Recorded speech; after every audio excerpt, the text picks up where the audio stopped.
Mobile देख रही हूँ। आप भी खाओगे? वो देखो कितने सारे फ्रूट्स हैं और अभी वैसे भी कोरोना टाइम में इम्यूनिटी बढ़ाना जरूरी है। हाँ चल ना, छोड़ ना मोबाइल, कुछ करते हैं। दिन भर मोबाइल, चलो कुछ करते हैं। कुछ क्या करे दीदी, कुछ नया करने को है ही नहीं। आइडिया, क्यों ना फ्रूट से कुछ क्रिएटिव बनाए। क्या दीदी, फ्रूट से क्या बनेगा? अरे फ्रूट से भी बहुत सारी क्रिएटिव चीजें बन सकती। चल बनाते हैं, बहुत मजा आएगा। हाँ क्या दीदी, सच में? हाँ तो चलो फिर।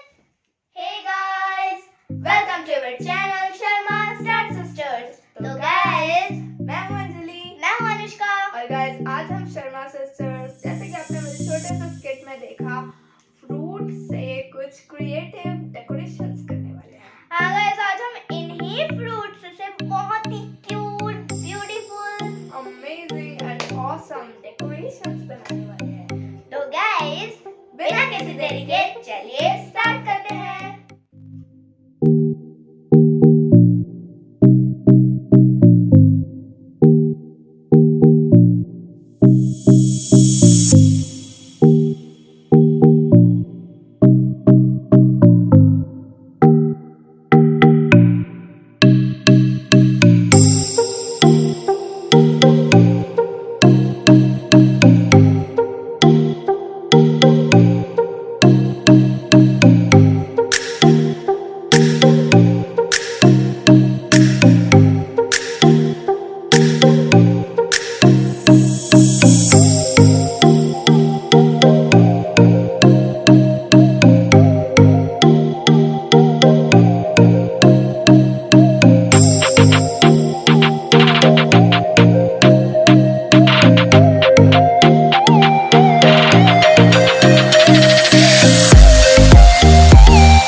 हमारे चैनल को सब्सक्राइब जरूर कर देना, बेल आइकन जरूर दबा देना, ताकि जब भी हम ऐसी अमेजिंग वीडियोस लाए तो आप उसे सबसे पहले देख पाए। तो आज के लिए बस इतना ही, bye bye, thanks for watching.